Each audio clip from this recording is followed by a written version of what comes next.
I will get started with some intros. So we have a lot of time to hear from the artists who are generously sharing their work in the exhibition Beloved that is on view now at the Project Space in downtown Tucson. Um, and my name is Willa Ahlschwede. I'm the Assistant Curator of Education and Public Programs at the University of Arizona Museum of Art. And we are excited for you to be here and to join us and to hear from these artists. I'll start by acknowledging that the University of Arizona is on the land and territories of Indigenous peoples. And today, Arizona is home to 22 federally recognized tribes, with Tucson being home to the Atham and the Yaqui. Committed to diversity and inclusion, the university strives to build sustainable relationships with sovereign nations and Indigenous communities through educational offerings, partnerships, and community service. And so, yeah, we're excited you're here. If you happen to know what lands you are currently occupying, you're welcome to let us know where you're joining from in the chat. I'll be here giving us an introduction and moderating some conversation, and then hopefully giving lots of time to hear from our artists here. Amber Doe, Lizz Denneau, Granville Carroll, Alanna Airitam, and Bianca Gabrielle Goyette. I wanted to give a quick acknowledgement to Chelsea Farrar, UAMA's Curator of Community Engagement behind the scenes, helping with some of the tech support, and feel free to reach out to her if you have Zoom questions via the chat. And also just a quick acknowledgement to Elizabeth Burden, another artist associated with the Project Space, who has also been instrumental in pulling this talk together and the exhibition Beloved. All right. So tonight we will be talking with these 5 artists who are on your screen with me. And the reason we have all come together is because they are featured in the exhibition Beloved, which is at the Project Space. So I'm going to give you a little information about what the Project Space is, about the exhibition, and why we're all talking here tonight. So UAMA connected with the Project Space, and some of these artists that are joining us most recently as part of the community advisory group for UAMA's current exhibition, Love Overrules by Willis Thomas, which is on view through June. I hope you'll come and see it at UAMA. It's the image behind me right now is Hank's work on view at UAMA. And I think it might have been Amber who very early on in talking about some of the programs and engagements we would do around the Hank Willis Thomas show, pointed out that while bringing an artist like Hank, who grew up and runs his studio in Brooklyn, New York, it's exciting to bring a internationally recognized artist to Tucson and build those connections. It's also a really good opportunity to celebrate and highlight contemporary artists and contemporary Black artists who are working here in our city and in our region and our community. So we're excited to co-host this with the Project Space tonight. And as you see on your screen, the Project Space is a Black and woman-run art space in downtown Tucson. Originally the projects, it's kind of 2 spaces next to each other. 174 East Toole, you can head down there and see this exhibit in person for 2 more days. The projects offers artists an opportunity to deepen their practice through 2-month project residencies. So that is one side of the space, kind of a residency space where you can currently see the work of Elizabeth Burden, who I mentioned before, up through Friday and Saturday as well. And then in the space next door is an intimate venue dedicated to the exhibition of contemporary art by local and regional artists. And so that space is where you can see the exhibition Beloved. So this is on your screen, but I'll paraphrase a little bit. The idea for this exhibition and the themes of this exhibition came from these ideas, which were generated by these artists and the organizers of the exhibit. So in a world increasingly marked by division, injustice, inequities, and pain, the question arises, how do we embrace the beloved?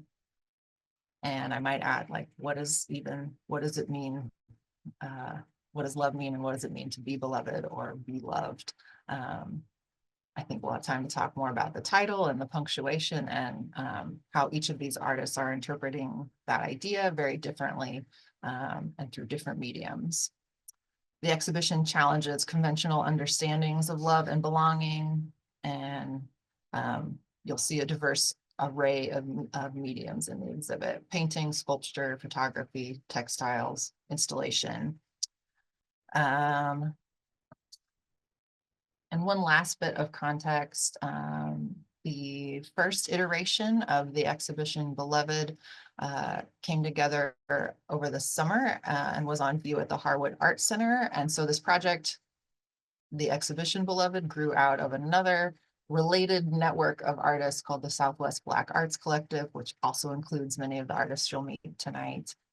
And I just learned that Bianca let us know that Beloved will go on view for a third time, or a third version, in upcoming October at the Taos Art Museum. So that was a lot of information and context to why we are all here together.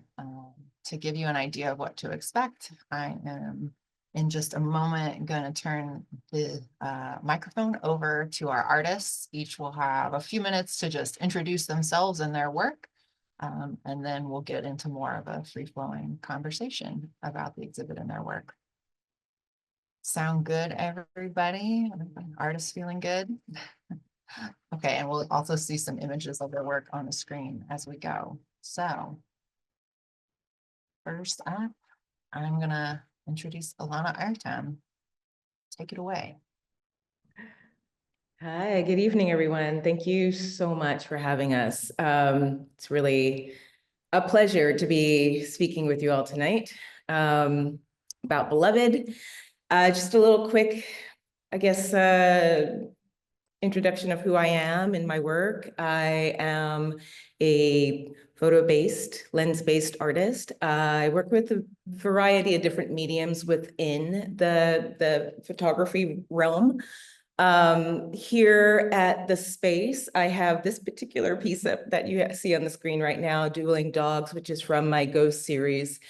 I think we're going to just scroll through a few bits of work as I speak to you.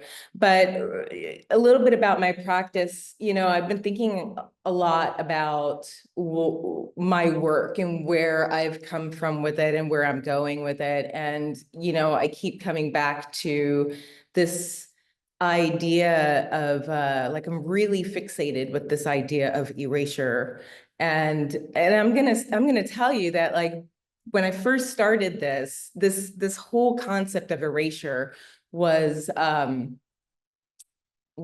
so deeply set in me, and it was just like I was having a really difficult time sort of moving outside of making work that felt very complicated around this subject or conflicted around the subject of erasure. And it wasn't until I met these wonderful people here with the Southwest Black Arts Collective that I started to understand that I can move beyond that. Something that we do in this work that we're doing together is trying to move beyond the wake of oppression, the wake of slavery, the wake of our sort of weighted histories, and what does the future look like beyond that. So it feels to me like this concept of erasure that I'm working with in my practice has expanded and is growing in a direction that feels really positive and hopeful. And so, yeah, I'm working with this, with our histories, our collective histories, and reframing this erasure as a reclamation in a lot of my work. So as you're seeing here, we have a few different pieces. This one is from the first body of work that I made, The Golden Age, Queen Mary. She's currently on view, actually, at the Phoenix Art Museum right now. So portraiture is sort of a way for me to bring it's working with identity, but it's also bringing these people back to life and bringing them back to life in a way of that reclamation. So yeah, this How to Make a Country is, again, sort of like a reclamation and a reclaiming of this narrative of being in the wake, looking at where we've come from and where we're going. When I made this piece, particularly, it was looking at the idea of this figure, Betsy Ross, that kept coming to mind for me when I was looking at the flag. And I remembered a conversation that somebody had with me one time about this Betsy Ross figure potentially not even being a real life person. And I kept thinking about all the people that were real, that were there, the people that actually had to weave the cotton and weave the hemp in order to make these flags. And where did those people go missing? Where did those histories go missing? So these are the types of narratives that I'm trying to work with in my practice. And like I said, pulling them back into a reframing of this story that can really easily get stuck in and rooted into this space of oppression, or feeling like it's hard to move beyond this very complicated space, this history that we've shared. So yes, that's essentially what I'm doing with my practice. I don't know if that was 5 minutes or not, but that's what I got. Great, thank you. You got it right on the nose.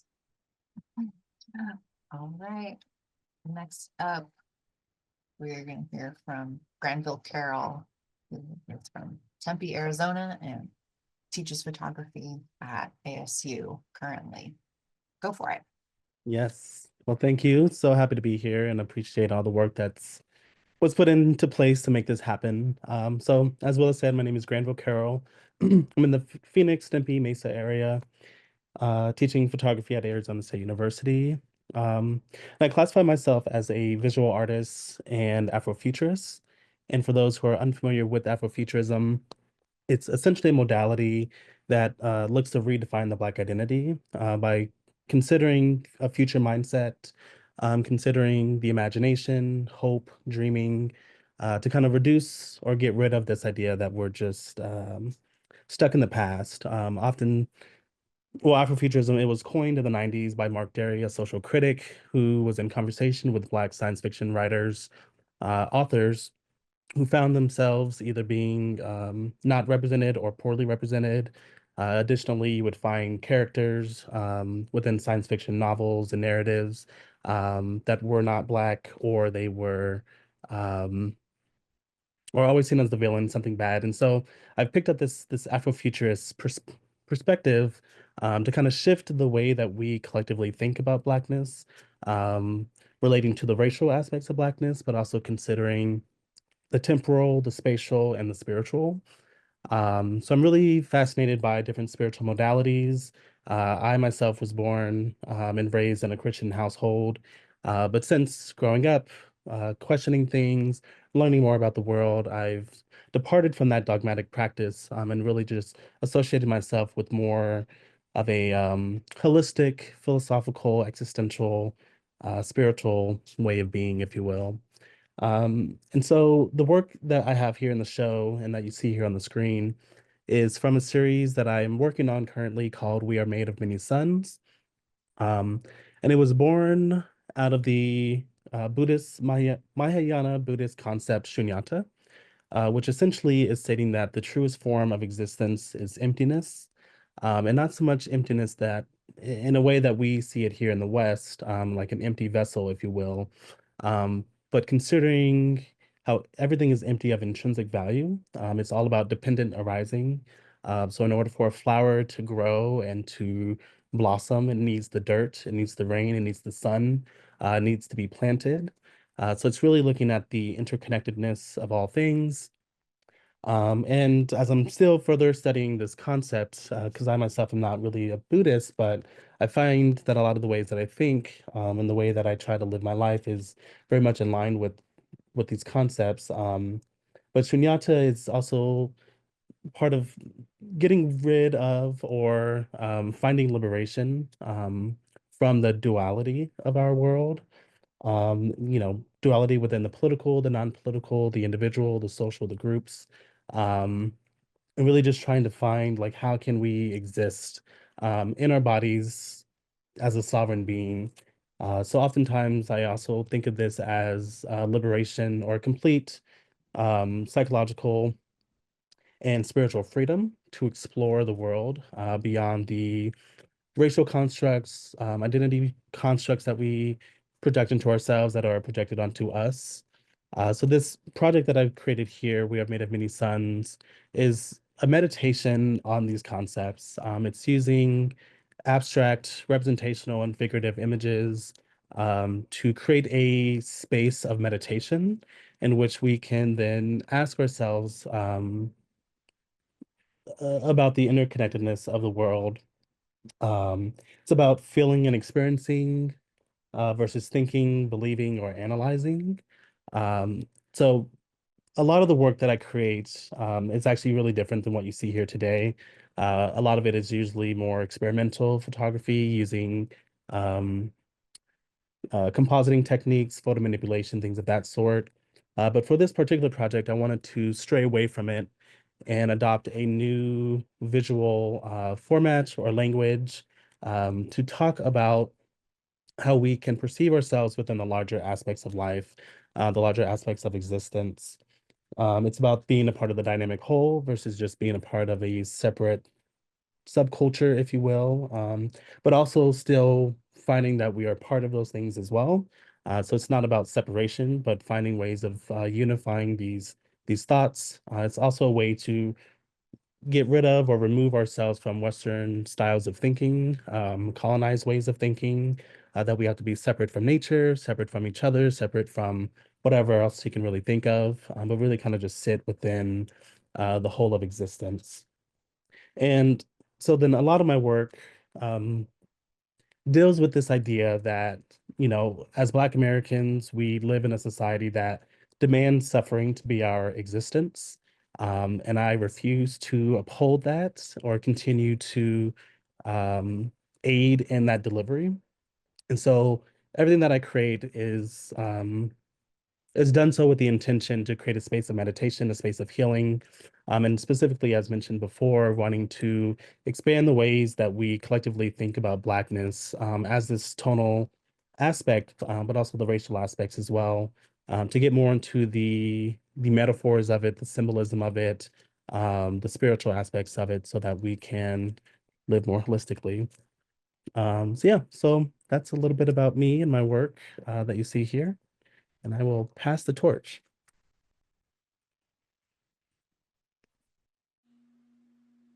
Hi, everyone. My name is Elizabeth Denneau, Lizz Denneau. So my work is, actually, let me just backtrack a little bit.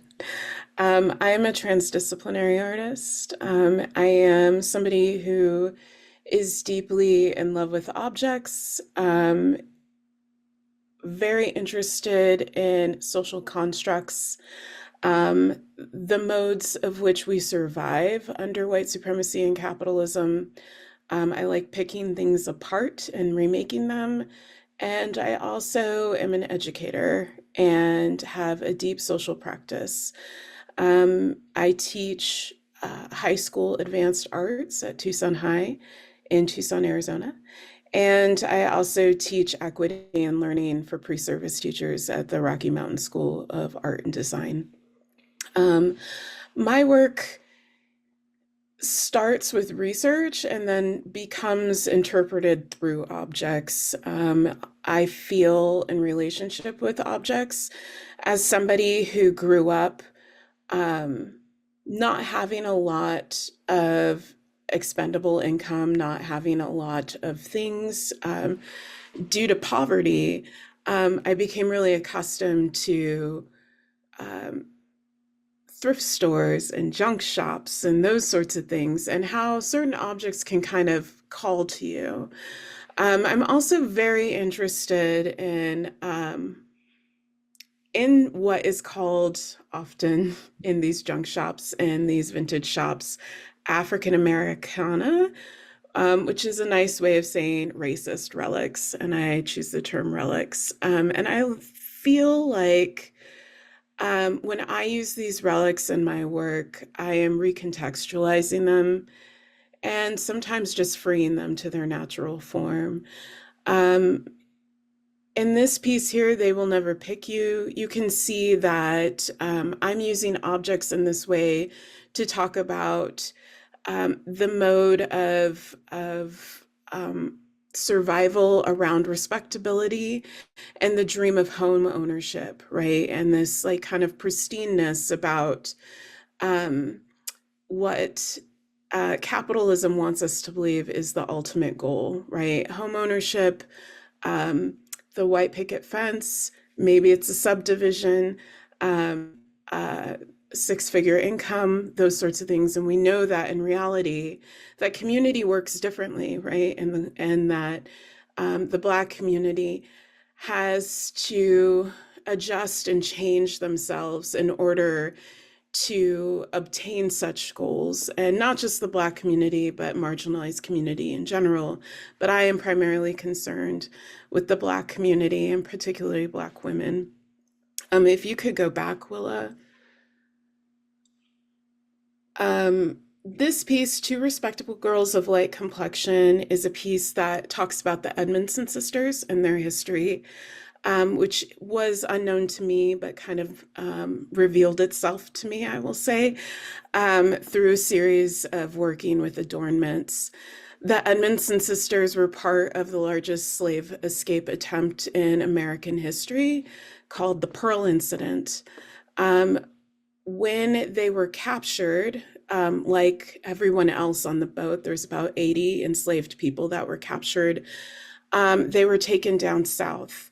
And because these two girls were enslaved in the North, their enslavers felt that they were, I'll say, better captors than the South, right? The South was savage and they treated their enslaved like dogs. And so the people of the North who enslaved individuals, those slaves were in houses. And so a lot of them knew how to read. There were different rules around what they could do and how they could be presented. These two girls got sent down south and were very close to being sold into sexual slavery because they were light-skinned, because of the way they looked and how they spoke.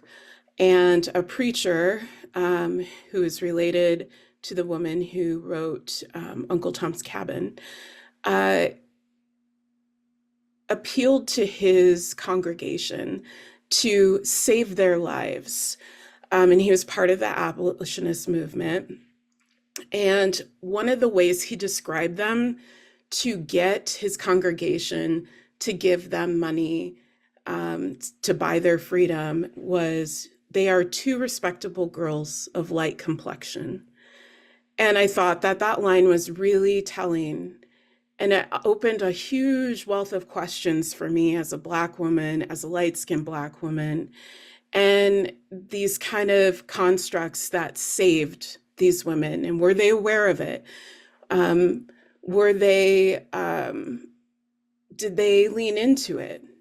Nobody, nobody could blame them if they could, right? The whole point of these structures around saving ourselves and acclimating to the current climate is that we need to save ourselves. Our ancestors saved themselves so we could be here. But understanding how those reach into contemporary worlds and how they impact us today through different chains, right? Different through lines. Well, you can move forward if you may. So those are some of the things that I'm thinking about. I'm trying to piece apart by doing readings of Du Bois and his protege, Franklin E. Frazier. If you could go back, Willa, just once, thank you. So the research kind of manifests the visuals. One of the other things that I'm really passionate about is adornment and the history of adornment and the history of maximalism within the visual arts, within architecture, with everything. And that there has been a push away from adornment and from maximalism and those sorts of things in an attempt of erasure, like Alanna was talking about. And these kind of moves into minimalism denote like modes of like chromophobia and these things that that adornment and color and these sorts of things denote ethnicity and culture and those, and so the attempt to wipe them out visually in our visual scape, you know, whatever we're looking at, whether it be art or buildings or wallpaper, is strategic. It's another one of those modalities of erasure, and also saying, I am a part of this capital society. I'm a part of this structure, this hierarchy. Willa, you can move forward. Thank you. And this is my piece that is in at our the project space right now, or the space, I should say. This is called Ain't No Sunshine. And this is kind of where I've been moving into, is this thought around really interrogating the Western European canon. Again, this other thing that tells us what's important, right, in the art world. And here you see a collaged and remade print from, it's a Raphael painting. And it has been inscribed with Bill Withers' lyrics from Ain't No Sunshine. And this piece really spoke to me as I was making it. I wasn't quite sure what I was doing when I made it. I just knew that I was tired of the Western European canon's absence of Black women, right? And how much it has suffered by the lack of our presence. So my belief is that we bring the sauce. We bring the spice, and how much is missed. And we see this explosion of Black art and Latinx art and queer art happening now in the contemporary, right? And that doesn't mean that that was not happening during the Renaissance, during the Baroque, during the Neoclassical. It was all there, it just was not seen, and it was not deemed worthy, right? And so there really, to me, was, as I was making this and listening to Bill Withers simultaneously, really dawned on me, like, there isn't any sunshine when she's gone. There's no, when Beloved is gone, there's no sunshine, there's no spice, there's no sauce. And so the absence of marginalized voices and visuals in the Western European canon is not necessarily like our loss, it's the loss of the world, right? So that's kind of what I'm speaking about here, and a variety of other things, but the most is that. So most of my work is about picking apart history, reinterpreting it, trying to track those lines into contemporary life so we can look at it and not repeat those things, but appreciate that our ancestors got us here, and also interrogate these systems that are still here, and embellish it and adorn it and play with it in a way that demotes joy for me, and some sort of retribution for my ancestors.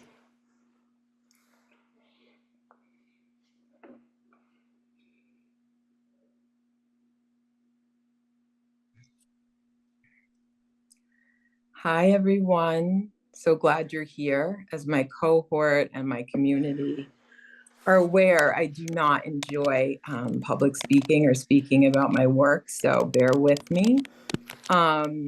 My artistic practice is mediated through critical Black trans feminist scholarship, which I refer to as tactile cosmology. So my work is about Black femme relationships in the context of history. I'm going to say I was excited because I think Beloved was something that came up for our group, the Southwest Black Arts Collective. And we bring it to everyone's attention, potential naming of things. And for the first time ever, my naming won. So Beloved was actually feels like my inside joke, since that's what I wanted to name the work. And I was thinking about, obviously, the novel by Toni Morrison, and more specifically, how Christina Sharp teaches beloved and breaks up the words and be loved, what that means. Since everything's run through the context of history, for me, beloved is inspired by a real person, Margaret Garner, an enslaved woman who killed her own daughter and intended to kill her other children in self rather than be forced back into slavery. This is at a time when the official policy in the United States was slave breeding, to maximize capitalism, to maximize profit.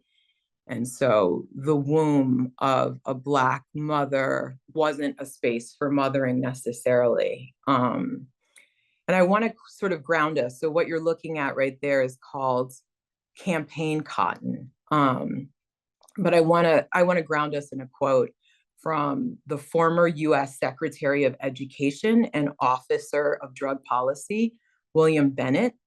In 2005, he said that aborting every Black baby would decrease crime. So the combination of a relatively recent statement in conjunction with the historical context of slave breeding, all of my work, and this work in particular, is a response to the state's genocidal agenda. And out of that, Black feminist critique was born and created a space that bell hooks referred to as the decolonization of imagination, and asking the question of how to use our imagination in the service of our well-being, which is not the same thing as decolonizing the mind. The US can be seen predominantly as a culture of domination. And in a culture of domination, it always wants us to think of power as something existing outside of ourselves, instead of a power within. So essentially, it's kind of built to internalize a powerlessness.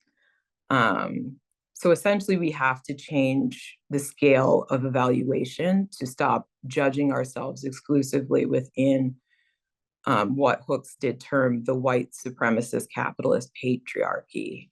So she was talking about how there was limitless power within the margins. So my larger project within Beloved is tactile cosmology, and that's imagining from the margins and not staying within the US structure of power domination. So in this campaign cotton, I'm referring back to the very first president, Washington. In fact, his wife, Martha, was the first one to commission something called campaign cotton. I believe the last US president to use it in some form was George W. Bush's wife, Laura Bush. She commissioned a scarf with, I believe, a recipe on it. So my tactile cosmology and my campaign cotton is not imagining that we would need to choose the lesser of two evils, that you would choose based on actual desire to see certain candidacy And in this satire of a campaign cotton, I'm using myself and my mother, who represent, you know, very different necessarily ideals of how we would run the state, but it's to show without a doubt that there are more capable people occupying spaces. So yeah, it's about leadership and care. And then in the first picture, you saw a slip, and it's not that you can see it really close up, but the slip has got multiple slits in it. And so that slip is represented of the wombs that were violated to produce contemporary wealth. And that was sort of in reference to the work of Dr. Joy James, and what she refers to as the captive maternal, which is beyond gender. And that is to just know how to nurture and care for something or someone. Because I'm not working within a gender binary for the most part within my work and my practice. So yeah, I'm sure it's less than 5 minutes, but that's what I have to say. Oh, okay, I'll talk about this at the end here. So this was part of the larger tactile cosmology exhibition that I was fortunate enough to do last year, and with the help of fellow collective member and photographer Alanna. This right here says, "This is not about race," and it's a framed picture of my paternal grandmother, and she comes from a small village in Ghana adjacent to the door of no return. And I visited there. So once again, this is somewhat satirical to say that this is not about race, considering that the wealth of the United States is completely about erasure, as Alanna and Lizz mentioned, and that you can see that in what's happening live and in person. Actually, I don't have to explain that too much. So thank you.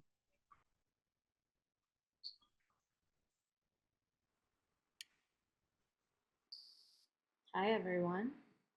I'm really glad to be here. I'm glad to be sharing space with all of you. I can't actually see your faces, but knowing that you're here is really wonderful. My name is Bianca Gabrielle Goyette, and I am a member of the Southwest Black Arts Collective from a little town outside of Taos, New Mexico, which is in northern New Mexico. And I have 4 pieces in this show, and they represent different facets of my practice. I'm not going to show you any pictures of those works. You can kind of see them if you go to the show or if you look behind Alanna. I am a paper maker, a writer, a laser artist, a researcher, a photographer, working in still and moving pictures. I am a performer working in abstract vocalizations in the tradition of free jazz, and I am a prolific eavesdropper. My work is an exploration of what I refer to as the harmonic process. So my mother was a gospel and R&B singer who raised us to sing. And so my greatest times growing up were working together with my sisters and my mom to develop like 3- and 4-part harmonies. And we would sing every moment that we possibly could. So the greatest influence on me and how I interpret the world is kind of that music, that like melodic musicality. And this is important because there are many forms of harmonization, musicality, melody, and they're not all cohesive and they're not all in unity or have uniformity, but they are. So that kind of intertwined with my father's curiosity for what Fred Moten would call the way shit be, became in essence my way of being. So I went to undergrad at Parsons School of Design in New York, studied photography and design, and I recently went back to get my master's at the School of the Art Institute of Chicago with Lizz Denneau, and they mentioned Liz Burden as well. And my work deals in complications, the complications in and with interpretation in language, in communication, and in kind of the 8 billion ways of thinking that humans exist in. My practice is an asserted effort to create discourse within community or lack thereof, and within myself. It is the act of listening until shit don't make no sense. It is the act of being with until I no longer want to be with. It is both solitude and togetherness. It is a nudge, a shove, a push to be better, to recognize the humanity of those around us. I'm interested in how our brains take snippets of information and develop varying stories based on our individual memories. I'm interested in how we can all look at the same thing and see different things. I am interested in angles. My work will give you tiny bits of information to work with or through, and in essence ask you to define what it is you see. I am interested in how we use logic differently, defiantly, and how we're all logical according to our own logic. I'm interested in how willing we are to believe in our own rightness and righteousness over another. I am interested in what Noam Chomsky refers to as tenuous points of contact. In my etchings, you see one of them up on the screen now. My etchings are kind of a study in materiality, a study in how far we can take a thing before that thing just fucking breaks. And I'm just gonna leave it at that and pass it back to you, Willa. Okay. Thanks to you all. We're just going to get everyone back on screen here.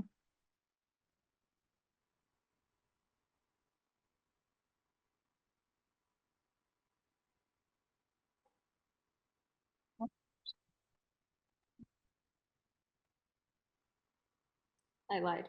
2 of them are here. These are in the show. Yes.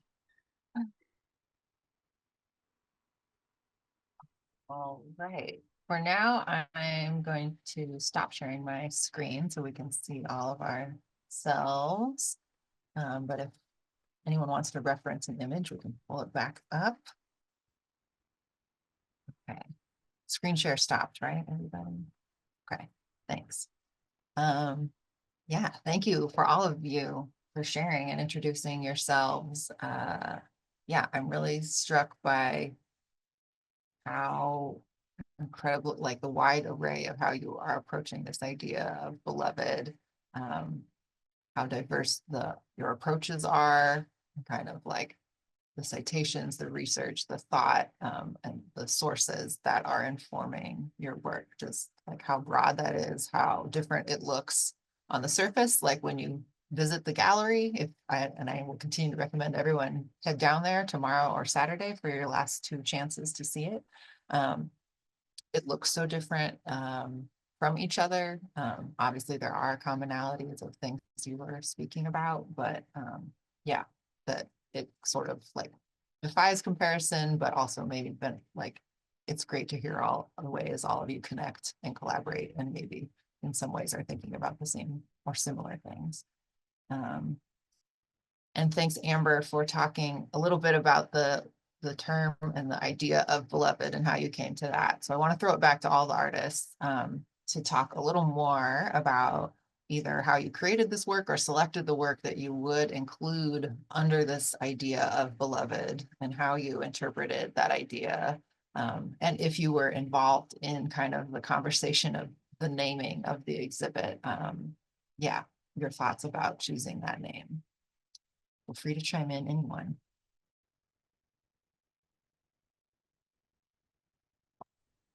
I'll say a little something. So I was not a part of the naming process, but when Southwest Arts Collective reached out to invite me to participate, I thought about all the work that I have and ultimately decided on this project, We Are Made of Many Suns, um, because oftentimes what I'm thinking about, especially with this project, is the idea of just being. So looking at the word in parentheses, right, be. And what does it mean to just exist um, without the expectations of society, culture, job, this, that, or the other. But creating that space that allows people to just be and to also to feel loved. Um, so much of what I do, I am a self-portrait artist, but I also I'm a landscape artist as well, photographer. Um, and a part of me venturing out into the landscape, into these natural spaces, it's because they feel protective. Growing up, so much of people's first impressions of me were based on my skin color. They had these expectations, how I should act, how I should dress, how I should sound. And so oftentimes I escaped into nature as a way to just be, to feel the love instead of having to feel the fiery darts of society's negative reflections or negative representations of me. So when I think of beloved as a whole, I think of the divine. I think of our connection to something much greater than ourselves, but then also within that space, the connection to ourselves as well.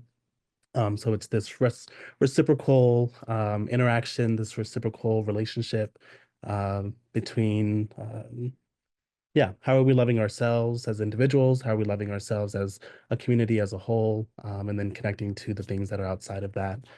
So I think, well, not that I think, but I really believe, or sorry, my words are getting jumbled. I really love the title of Beloved because it encompasses so much. And to have it visually placed within the parentheses of the be and then the loved. And so you can read it in all these different ways. So it really just opens up the doors for that interpretation. And often what I'm trying to do with my work is create these mental spaces to invite people to enter their mental domains and to experience that in which they might fear, that which they may have not uncovered. So that way it promotes a sense of healing in a space of understanding in which then you can connect to those who might be different than you in a more respectful, more honorable way.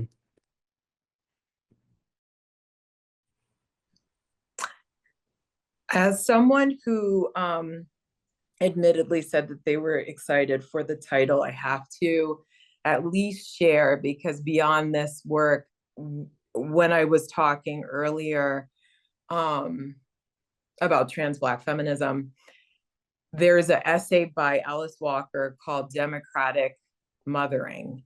And it really helped me out as adopting and then becoming the mother of my daughter, Ruby, which she kind of lays out that mothering is an instinct, but it's also a practice, so that as soon as it becomes a practice, it becomes available to everyone.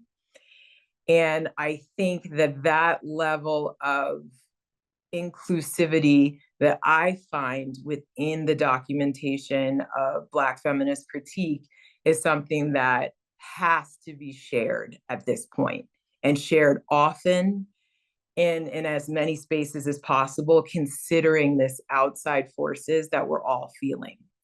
So I feel like to have a title like Beloved, to break the words down and to be loved, and to figure out ways to make that a living organism as opposed to kind of dated in history. Obviously, I'm someone who loves to make historical references in my work, but for lack of a better term in American vernacular, I'm also pretty cheeky as a person. So all of the things that I'm doing is almost seeming like I'm twisting a knife. Like, I do not think Martha Washington or even any of our presidents would approve of my campaign cotton. But I think that it's taking that power and making it undeniable. And, that's the biggest thing in my personal journey as an artist, but also as Ruby's mother. If anybody's ever met her, Ruby takes up a lot of space, and that's on purpose. And I don't want anybody, or especially her, to ever feel like she shouldn't be taking up all that space. She's already gotten into arguments with teachers about Abraham Lincoln. And if I'm your mother, that's exactly what's going to happen, right? So she's beloved. I keep on thinking about kind of the duality of the word. And I was, right before this, I was listening to one of the speeches that Hank has, you have up on your Instagram, and he's talking about the thing that we're not taught in school is kind of how to love ourselves. We're taught how to hate. And I think there's a lot of that. I think the title of this show, Beloved, is like a little cheeky because we don't fucking love everyone. I mean, I hate a lot of people right now, and I think we all hate a lot of people right now, and they probably hate us. But I think that when I think of the title of this, I more think of like this call to action, like a dearly beloved, we're gathered here, and how are we going to use this time and this space to like commune together and to have conversation and to have a productive conversation? Because sometimes I just feel like no one is having a productive conversation. We're talking at each other, we're screaming at each other. And I'm also not saying that we shouldn't be screaming, because I'm mad. I think all of us on this screen right now are angry. We've talked about it before. So yeah, I mean, in terms of my work in this show, there's like a duality to it. The etchings that I'm using are their conversations between me and AI, and the complications with AI is this system that was built by people that don't look like me, but it's built for everyone. So I'm having these conversations that are supposed to make logical sense, and kind of in the end, nothing makes sense at all. And that's kind of where I'm getting to in these etchings, of like this moment of it doesn't make any sense. Like this phrase, this word, this very simple thing that we all feel like we can define just doesn't make any sense if we kind of talk it to death.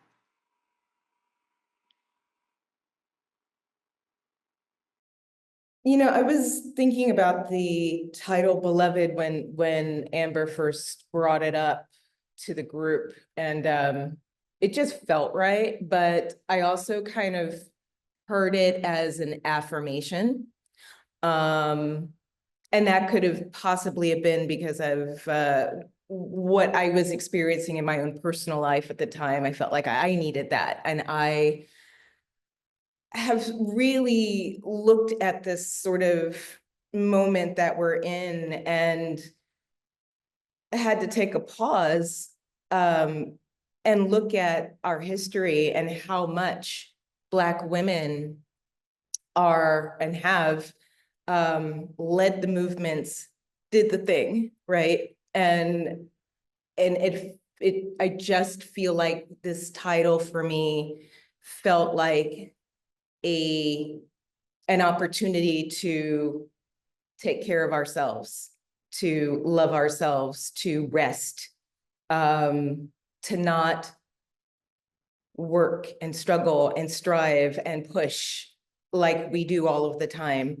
And so it was like it was an affirmation, and it felt like an opportunity to take care of myself, but also take care of my community. And so it made a lot of sense at the time to go with the title. And the work that I decided to put in to sort of lend itself to this title is really about the desire to take care of oneself. This work in the Ghost series is really about how we code switch, and we have to switch up our personalities to fit into these environments all the time, how we have to make ourselves small, or we have to speak a certain way or look a certain way or act a certain way, and how not loving all of that is. And it was during COVID when I made this work that I was able to really see the difference in who I was when I'm not on for other people and when I can just be myself. So it was a lot like what Granville was talking about, right? This sort of escape where you can find yourself away from the prying eyes and the, you know, the definitions of who other people think you should be. This work for me is about reclaiming that space of yourself. It's about nurturing yourself and respecting yourself and looking at the wild version of who you are versus this tamed version of who you are, and this duality that we have to live within all the time. So yeah, I just felt like this piece was a perfect addition to this show, title Beloved.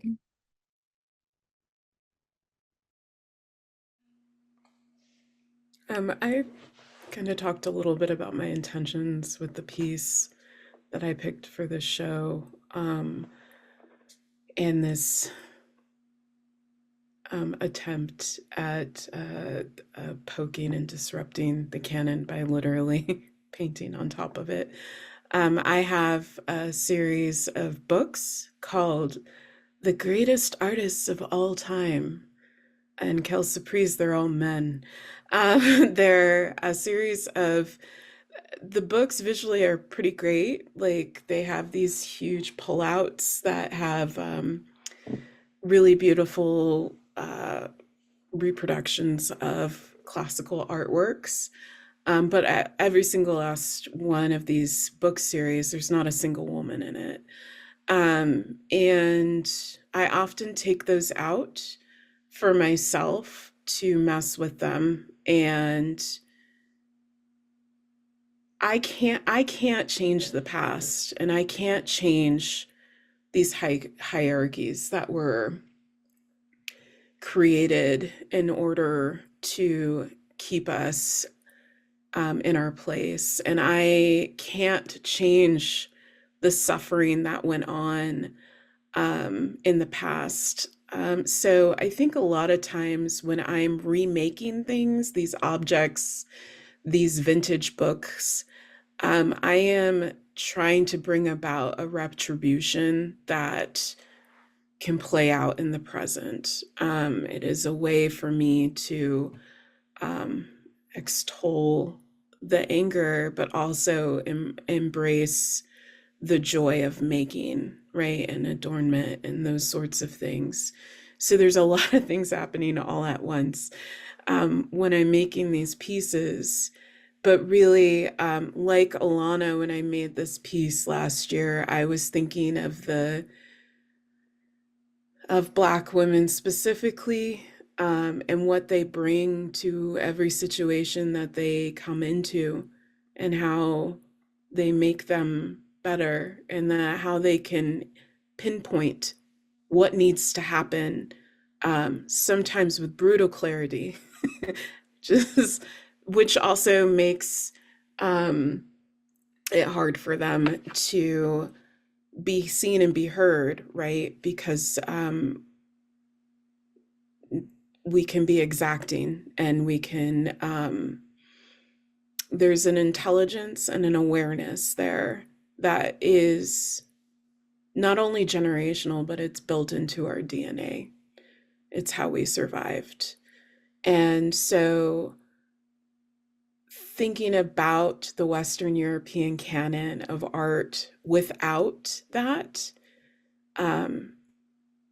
really is something, I see it as incomplete and sad by not having these kind of voices.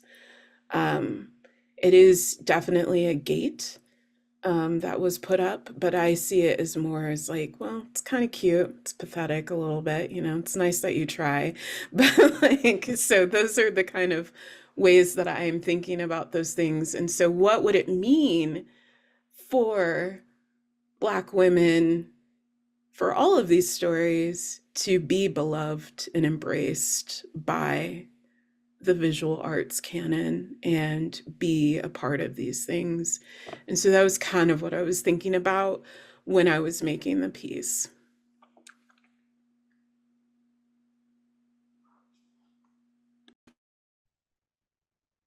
Everybody. Just a note on timing. If everyone's okay, we'll go a few minutes more. We didn't have a firm end time, but maybe end around at 6:45.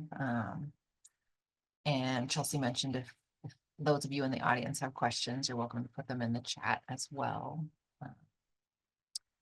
Yeah, I found it fascinating, and someone else brought this up, not me, that just these two exhibitions at UAMA at the project space, Beloved and Love Over Rules, had this hinge of love.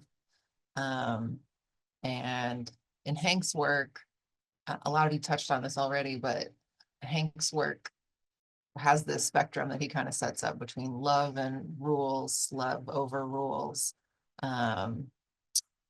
which I read a little bit as like force. Love as an action is something that he describes, not, love as a transforming force in the world, and love through courage versus rules or institutions, oppression, his histories. And kind of in his work, he's like some of you delving into the horrors of history, and like in the description of Beloved, world marked by injustice, inequity, pain. I wondered if any of you would want to talk about kind of those two ends of a spectrum. Maybe you don't think of it as a spectrum, but how you work or navigate in your life or your work as an artist, that desire to talk about love, to imagine, to create space where that pain is not, coming in, or like Granville imagining a future beyond, versus those of you who are kind of, diving in and talking about some of the more horrific or painful histories head on in your work, and how you make those choices, or what that's like for you.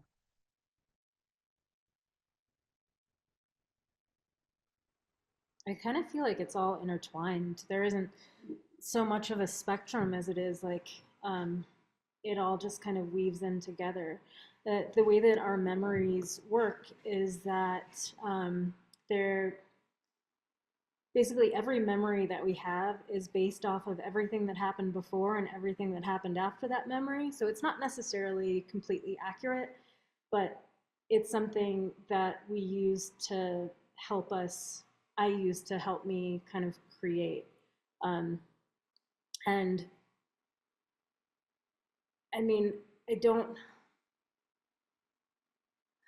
really think that one of those things can happen without simultaneously existing kind of with the other. We don't create in really a vacuum. I mean, in a way we do. We create with ourselves, but I don't know. That's what do y'all think? I'll say that I hope I'm answering this right. I have perimenopausal brain, so like I'm like, did I interpret Willa's question correctly?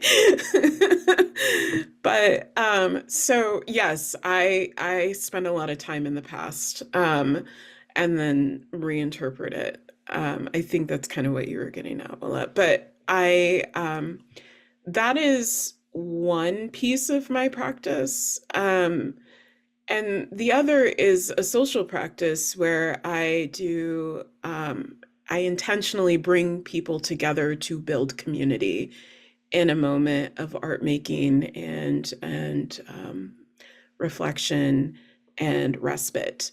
And so, which is not something that's featured here because that's an active process, but it is also something that I do in my classrooms.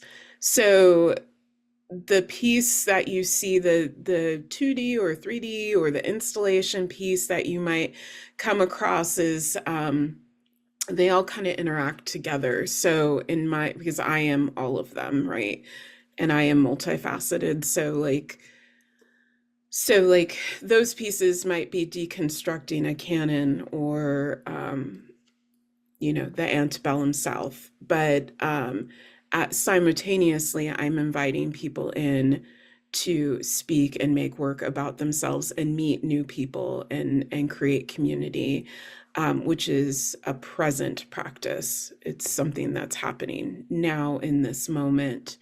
And but I am very interested in this concept of freedom dreaming that Granville is very much, I feel like, enmeshed in, and Liz Burden as well, and kind of accessing that. What does the world look like outside of this umbrella of capitalism and white supremacy?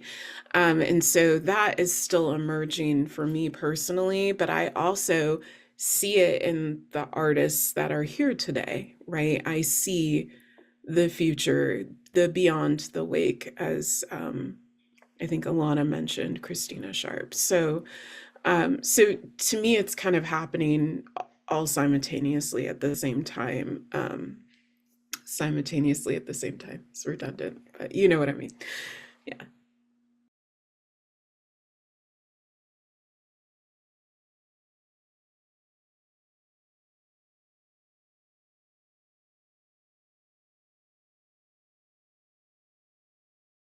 Thanks for sharing that, you all. I kind of said a spectrum with two sides and then immediately thought that's not quite what it is. Yeah. Yeah, in Hank's work, Love Overrules, we're thinking about like how Bianca was saying, one doesn't exist without the other. The phrase "love overrules" were some of the last words that his cousin left for him in a voicemail before he was murdered, which is like an inescapable fact in his work and kind of marked a point when he considered like a turn towards what he considers his mature work. But that was a springboard for thinking, right, of love as an action, but not being able to escape the pain also. Right. There was a question about the role of gender in your work. Some of you touched on that a little bit and thinking about that in different ways. I didn't know if anyone wanted to speak to that question. Noticing a difference between the genders of the artists and how you're approaching your work. I don't know what you all think of that. Yeah, I'll kind of speak to that. It's actually a really interesting question because I've never really considered gender as part of my work.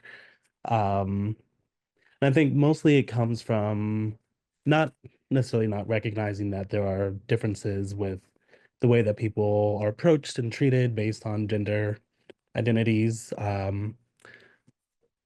But I think I'm more so interested in not these social constructs that exist, but in the person itself, right? So like the work that I create, I mean, I guess you can say it's genderless, it's non-binary, it just is. Even when you look at the self-portraits that I create, a lot of times I'm not considering them to be sole reflections of my identity, but more so my body acting as a vessel for the universal powers, the energies to coalesce, to combine, to become something other than what is presented here in the physical. And so obviously gender is a part of our cultural, social existence. We can't escape it, much like race is. But these are things that limit our access to our expressions, I think. And so, yeah, a lot of my work is to say, who are you? Who am I outside the context of these these labels, these descriptions? I think Alana said to like get to the wild part of our existence. And I love that, you know. because yeah, like an animal isn't a dog isn't necessarily thinking, oh, well, okay, I'm a boy dog and I have to do these things, or a bird, it's just they just are, they just be. And so I'm interested in just how we can just be as humans, connected to one another, connected to ourselves. So I think yes, gender, as many of these artists here are contending with the issues that have existed and currently exists with the lack of respect or honoring of what's been done within that space. But I think on the flip side too, I'm focused on humanity. Yeah, our humanity. That's it.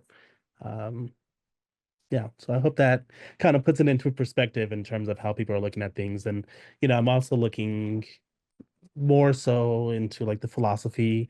Um, I'm very existential. Many of these lovely women here who have had conversations with me can attest to that.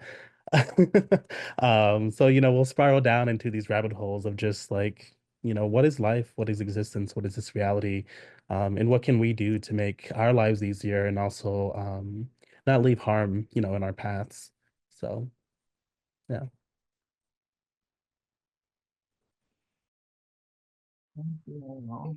Feel free to chime in. I'm going to pull up the slide with the info about seeing the exhibit just as we wrap up, but feel free to talk over me.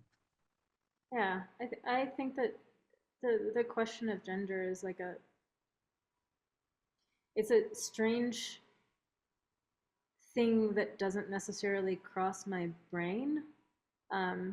There are many times in my life in a day where I feel, I would say, more feminine, and then other times where I definitely feel more masculine, and then other times where I just don't feel at all anywhere, or any spectrum kind of in between can feel that way. And I think that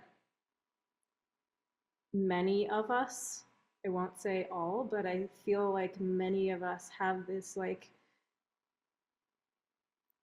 spectrum of how we feel throughout the day that doesn't relate to necessarily a specific gender.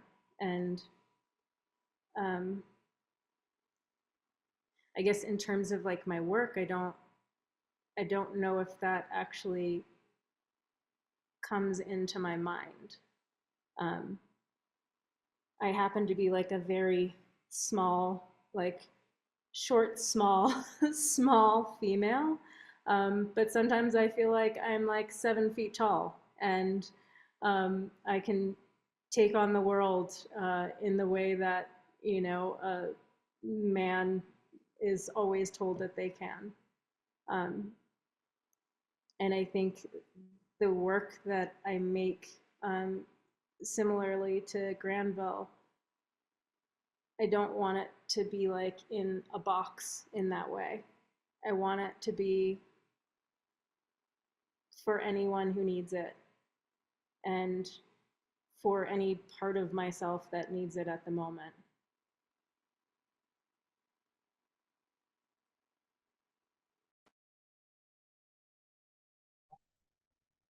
Start kind of winding down. I'm seeing a lot of appreciations in the chat from people watching. So thank you to all of you again for giving us some time and not even enough time to hear all about your work. Everyone, if you are in Tucson, you can see the address of the project space on the screen, and they will have open gallery hours tomorrow, Friday and Saturday, I believe, noon to 4, and with a final closing of both Liz Burden's work in the projects and the exhibition Beloved next door, Saturday, 6 to 8 p.m. Come on down. And for those of us that aren't in Tucson, plus everyone still in Tucson, follow these artists, follow these spaces. We've mentioned the project space as well as the Southwest Black Arts Collective. And yeah, and all these artists individually. Thank you all for joining us in the audience, and thanks to artists. Chime in if you have a final word. It has been wonderful talking to you, and thanks for all your time and labor. And yeah, thank you for putting this together and for asking all the questions and for moderating. Yes, thank you. Thank you, everybody, for coming. We hope to see you at the closing on Saturday from 6 to 8. Yeah, we'd love to see you there. Talk more.